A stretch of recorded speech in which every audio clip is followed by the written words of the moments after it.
Good morning everyone, कैसे हैं आप सब। आज की जो हमारी क्लास है वो रहेगी जहांगीर से संबंधित, मुगल वंश से संबंधित। जो हमारी क्लास चल रही थी उसमें हमने बाबर, हुमायूं, अकबर, इन सभी से संबंधित जो हमारी क्लास है वो सभी को कंप्लीट कर लिया था। आज की क्लास में हम अकबर के पुत्र जहांगीर के बारे में पढ़ेंगे। वहां से कौन कौन से इंपॉर्टेंट क्वेश्चन बन सकते हैं उन सभी को देखेंगे। अकबर जो है 1605 में जब उसकी मृत्यु हो जाती है तो उसका पुत्र कौन होता है, जहांगीर, जो कि शासक बनता है और 1605 ईस्वी से लेकर 1627 ईस्वी तक वो शासन करता है। इसके शासन को हम दो पार्ट में बांटते हैं, एक तो 1605 से 1611 ईस्वी तक का शासन। इसमें हम देखते हैं कि जो है जहांगीर जो है स्वतंत्र रूप से शासन करता है, स्वतंत्र रूप से। लेकिन जो दूसरा भाग हम देखते हैं 1611 ईस्वी से लेकर 1627 ईस्वी तक का, उसमें देखते हैं हम किसका प्रभाव रहता है। तो इसमें नूरजहां का प्रभाव हम इसके शासन में देखते हैं। नूरजहां कौन थी? तो नूरजहां जहांगीर की पांचवी पत्नी थी। जहांगीर ने अपने जीवन में 5 विवाह किए थे। जो पांचवी पत्नी है वो होती है नूरजहां, जिसका प्रभाव 1611 से 1627 ईस्वी तक के शासन में हम देखते हैं। जहांगीर जिसका जन्म कब होता है? 30 अगस्त 1569 ईस्वी में जहांगीर का जन्म होता है और इसके बचपन का नाम क्या होता है? सलीम होता है। ऐसा माना जाता है कि जो अकबर है उसने सलीम चिश्ती की दरगाह पर जाकर मन्नत मांगी थी, जिसकी वजह से क्या हुआ था, जहांगीर का जन्म हुआ था और इसीलिए इनका नाम क्या रखा गया था? सलीम रखा गया था। किसकी दरगाह पे जाके? सलीम चिश्ती की दरगाह पे जाके। और इसीलिए जहांगीर के बचपन से क्या नाम था? सलीम। इसका पूरा नाम, यानी जब सलीम किस चीज की उपाधि धारण करता है? सलीम जैसे ही शासक बनता है तो नेहरूद्दीन मोहम्मद जहांगीर गाजी की उपाधि धारण करता है। तो इसका पूरा नाम क्या होगा? नेहरूद्दीन मोहम्मद जहांगीर गाजी होगा। पिता इसके हम देखते हैं कि अकबर थे। माता हरकाबाई। हरकाबाई कौन थी? जिसे हम जोधाबाई के नाम से जानते हैं। किस नाम से जानते हैं? जोधाबाई के नाम से जानते हैं। जोधाबाई कौन थी? तो ये अजमेर के राजपूत राजा। कौन थे अजमेर के राजपूत राजा? तो अजमेर के राजपूत राजा भारमल की पुत्री थी। कौन थी? राजा भारमल की पुत्री थी जोधाबाई। भारमल की पुत्री थी, जिन्हें हम किस नाम से जानते हैं? जोधाबाई, जिनका वास्तविक नाम था हरकाबाई। अगर आपसे एग्जाम में पूछा जाएगा हरकाबाई तो आपको कंफ्यूज नहीं होना है, क्योंकि जोधाबाई को ही किस नाम से जानते हैं, यानी हरकाबाई को ही हम जोधाबाई के नाम से जानते हैं। राज्याभिषेक अगर बात करें किसका? जहांगीर का। तो 3 नवंबर 1605 को जहांगीर का राज्याभिषेक होता है। जहांगीर ने, अभी मैंने बताया कि 5 विवाह किए थे। अगर जहांगीर की प्रेम कहानी की बात करें, जहांगीर की प्रेम कहानी, यानी जहांगीर के विवाह से पहले ही हम देखते हैं तो किस किस के बीच में थी? जहांगीर और अनारकली। जहांगीर और अनारकली।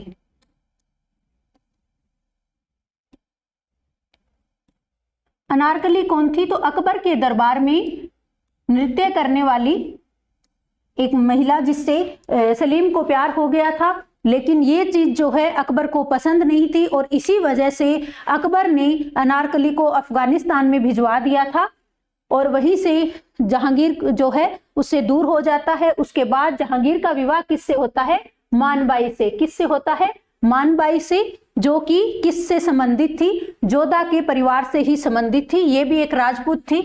पहली पत्नी मानबाई, द्वितीय जगत गोसाई थी, तृतीय पत्नी इनकी रुखसाना बानो, चौथी पत्नी सलमा बानो और 5वीं पत्नी थी नूरजहां। तो इस तरह से जो आपका जहांगीर है उसने 5 विवाह किए थे। प्रथम पत्नी नानबाई से जो इन्हें पुत्र की प्राप्ति हुई, कौन था? खुसरो। कौन था? खुसरो था। जगतबाई, जिनसे इन्हें पुत्र की प्राप्ति हुई, उनका नाम क्या था? तो उनका नाम होता है खुर्रम। क्या नाम होगा? खुर्रम। और ये खुर्रम ही आगे किस नाम से जाने जाएंगे? शाहजहां के नाम से।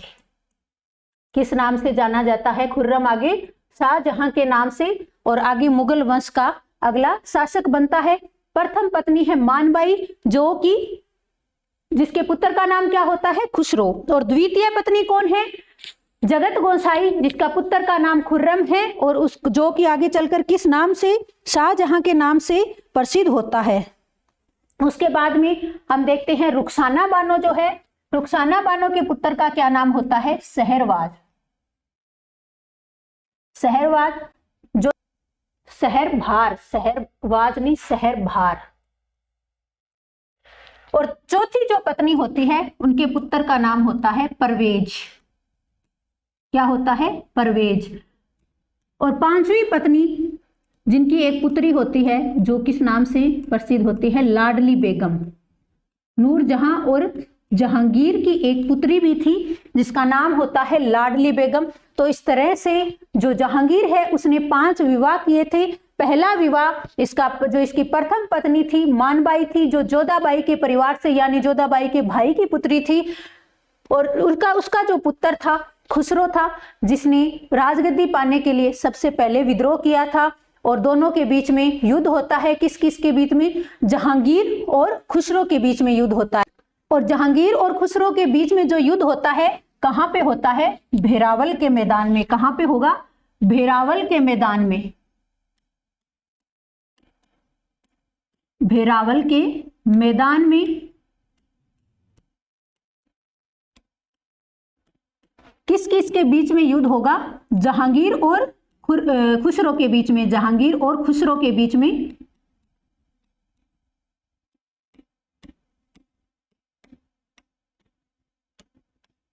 खुसरो के बीच में भेरावल के मैदान में युद्ध होता है। ऐसा कहा जाता है कि जो खुर्रम था भाग के, जो खुसरो था भाग के कहां पे चला जाता है, 5वें सिख गुरु अर्जुन देव के पास चला जाता है। और इसी वजह से जहांगीर जो है अर्जुन देव से रुष्ट हो जाते हैं। और 5वें सिख गुरु अर्जुन देव की हत्या किसके द्वारा की जाती है, जहांगीर के द्वारा की जाती है। ये क्वेश्चन कई बार एग्जाम में पूछा गया है कि 5वें सिख गुरु अर्जुन देव की हत्या किस मुगल शासक के द्वारा की गई थी, तो ये जहांगीर के द्वारा की गई थी। उसके बाद हम देखते हैं खुर्रम, जो कि जगत गोसाई का पुत्र था। जगत गोसाई और जहांगीर का पुत्र था, जो कि आगे चलकर शाहजहां के नाम से प्रसिद्ध होता है और अगला मुगल शासक बनता है। तृतीय पत्नी रुखसाना बानो, जिसके पुत्र होते हैं सहरबहार। चौथी पत्नी सलमा बानो, जिसके पुत्र होते हैं परवेज। और 5वीं पत्नी नूरजहां, जिसका आगे हम देखते हैं कि काफी प्रभाव रहता है किसके अंदर, शासन के अंदर। और इनकी पत्नी कौन थी, लाडली बेगम। किसकी पुत्री थी, जहांगीर और नूरजहां की पत्नी थी। और जहांगीर के द्वारा जब शासन स्थापित किया जाता है, उधर हम देखते हैं कि अकबर के साथ जो युद्ध होते हैं राजपूत शासक के, वो कौन होते हैं, महाराणा प्रताप होते हैं। उधर अकबर की मृत्यु होने के बाद जहांगीर शासक बनता है और इधर जो महाराणा प्रताप है उनकी मृत्यु के बाद राजा अमर सिंह शासक बनते हैं। तो मेवाड़ विजय होती है, कब होती है, 1613 ईस्वी में। मेवाड़ का शासक उस टाइम कौन था, अमर सिंह। अमर सिंह। और ये किसके पुत्र होते हैं, अमर सिंह महाराणा प्रताप के। किसके पुत्र होते हैं, महाराणा प्रताप के पुत्र होते हैं अमर सिंह। सबसे पहले मुगलों के द्वारा मेवाड़ के शासक अमर सिंह को यह संदेश भेजा जाता है कि वो मुगलों की अधीनता स्वीकार कर ले, नहीं तो उनके साथ युद्ध किया जाएगा। लेकिन अमर सिंह अपने पिता महाराणा प्रताप की तरह ही जो है युद्ध को स्वीकार करते हैं, लेकिन उनकी अधीनता स्वीकार नहीं करते हैं। इसलिए इन दोनों के बीच में युद्ध होता है और जहांगीर जो है अपने पुत्र खुर्रम यानी शाहजहां को वहां पे युद्ध करने के लिए भेजता है और शाहजहां बाद में वहां पे बहुत ज्यादा तबाही मचाता है, जिसकी वजह से अमर सिंह को झुकना पड़ता है और उन दोनों के बीच में संधि होती है। मुगल और मेवाड़ की संधि कब होती है, 1615 ईस्वी में। कब होती है, 1615 ईस्वी में जहांगीर और अमर सिंह के मध्य ये संधि होगी। कब होगी, 1615 ईस्वी में। इसके अंदर कुछ शर्तें रखी जाती है। तो कौन कौन सी शर्तें होती है, जिस तरह से पहले के टाइम में हमने देखा था कि बहुत सारे राजपूत शासक ऐसे थे, जैसे कछवाहा शासक हम देखते हैं कि राजपूत जो शासक होते हैं मुगलों के साथ वैवाहिक संबंध बनाते हैं, यानी बहुत सारी राजपूत ऐसी महिलाएं थी जिनकी मुगलों के साथ विवाह किए जाते हैं, जैसे हम जोधाबाई देखते हैं, मानबाई देखते हैं। लेकिन यहाँ पे जो अमर सिंह होते हैं वो इस संधि में कौन सी बात रखते हैं कि कोई भी जो राजपूत जो है मुगलों के साथ वैवाहिक संबंध नहीं बनाएंगे, ये इस संधि में एक प्रस्ताव होता है। और दूसरा क्या होता है, अमर सिंह खुद मुगलों के दरबार में नहीं आते हैं, लेकिन अपने पुत्र करण सिंह को कहां पे भेजते हैं, मुगलों के दरबार में भेजते हैं। तो इस तरह से ये 3-4 प्रस्ताव थे। कौन कौन से थे? पहला, राणा के द्वारा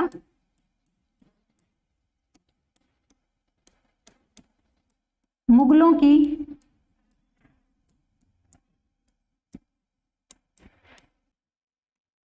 अधीनता, पहला। दूसरा, वैवाहिक संबंध स्थापित नहीं होंगे, स्थापित नहीं होंगे। तीसरा, अमर सिंह के पुत्र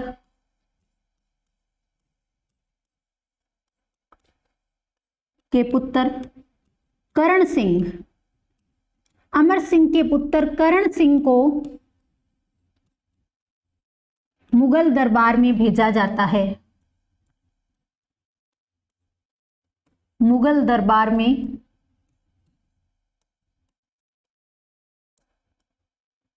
भेजा जाता है।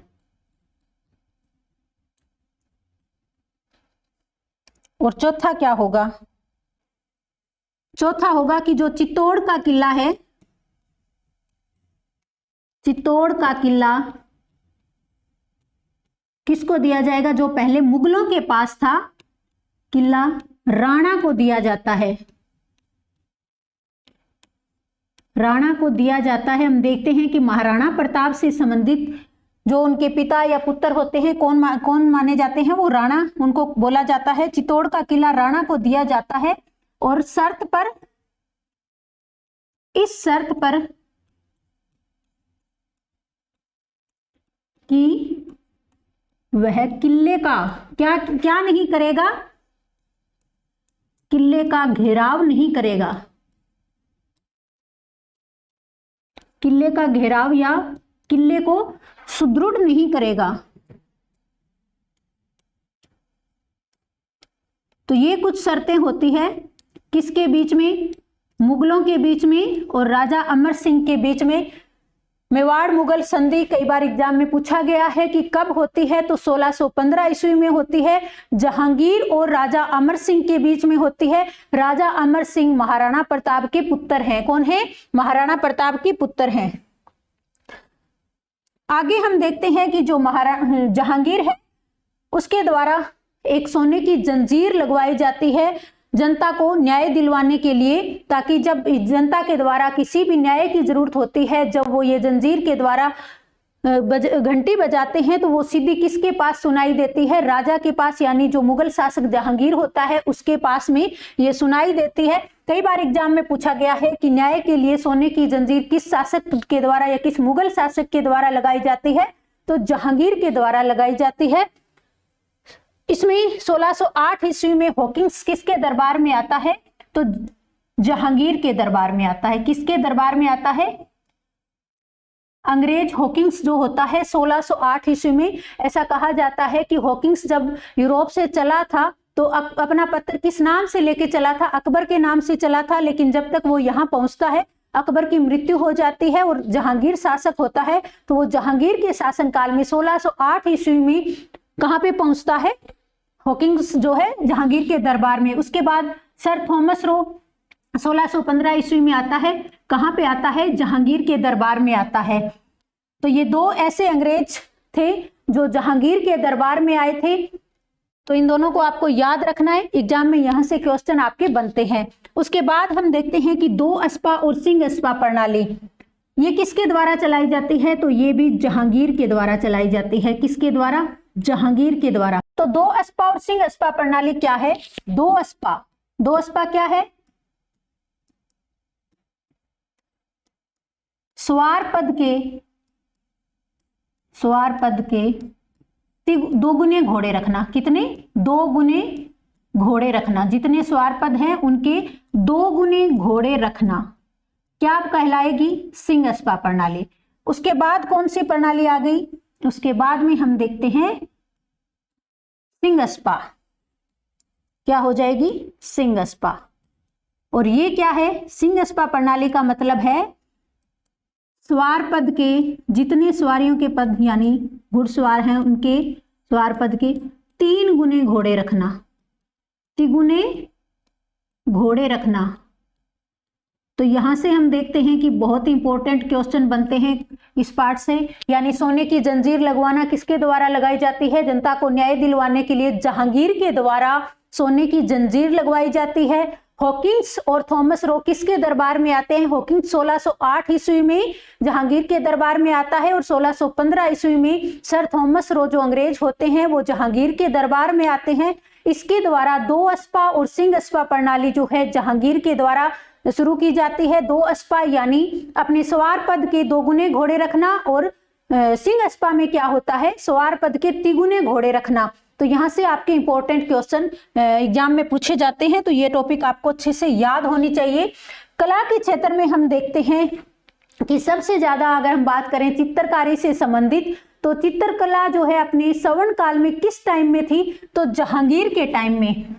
जो चित्रकला है, चित्रकला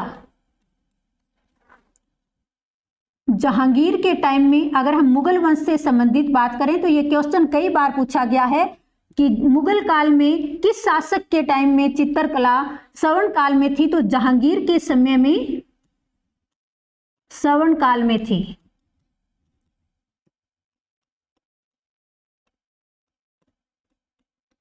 चित्रकला को बहुत अधिक महत्व कौन देता था? जहांगीर देता था। और यूपीएससी के एग्जाम में भी ये क्वेश्चन पूछा गया है, तो आपको अच्छे से इसका पता होना चाहिए। 2 ऐसे व्यक्ति जो बहुत बड़े चित्रकार किसके दरबार में थे? जहांगीर के दरबार में थे। कौन कौन थे? एक तो थे मंसूर, नादिर उल अस्तर जिन्हें मंसूर के नाम से जाना जाता है। दूसरे नादिर उद जमा जिन्हें अबुल हसन के नाम से जाना जाता है। मंसूर जो है प्रसिद्ध पक्षी चित्रकार थे। कौन?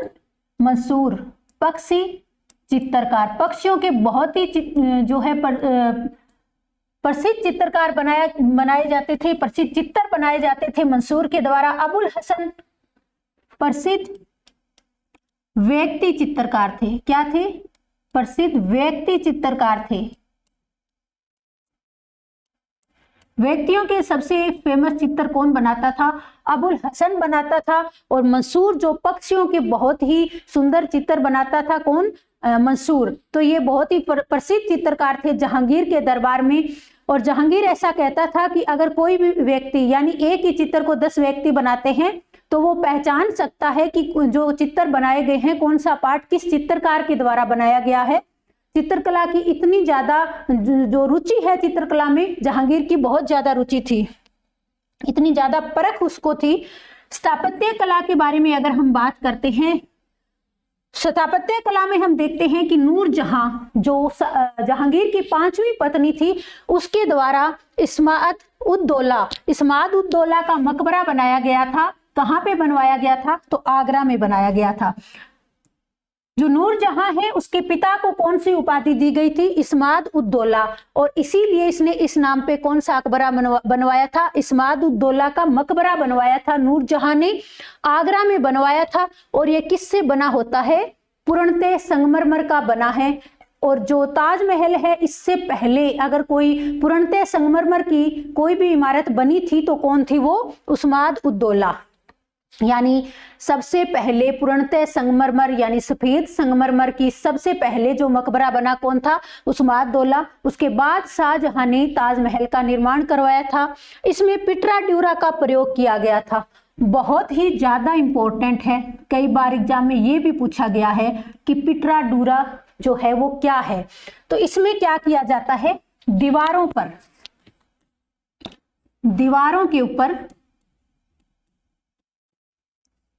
पर चित्रकारी करके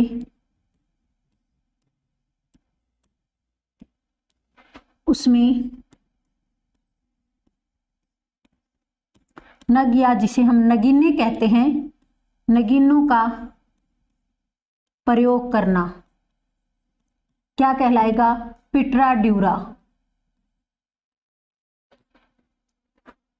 हीरे जवाहरात जो है, जैसे किसी भी दीवार पर फूलों का डिजाइन बना के उसके अंदर हीरे जवाहरात मोतियों का प्रयोग करना, इसी को क्या कहते हैं? पिटरा ड्यूरा। और ये कई बार एग्जाम में, ये भी आपके यूपीएससी और पीसीएस के एग्जाम में पूछा गया क्वेश्चन है, पिटरा ड्यूरा क्या है? तो आपको अच्छे से पता होना चाहिए कि पिटरा ड्यूरा जो है क्या है, बहुत ही इंपॉर्टेंट है आपके लिए ये।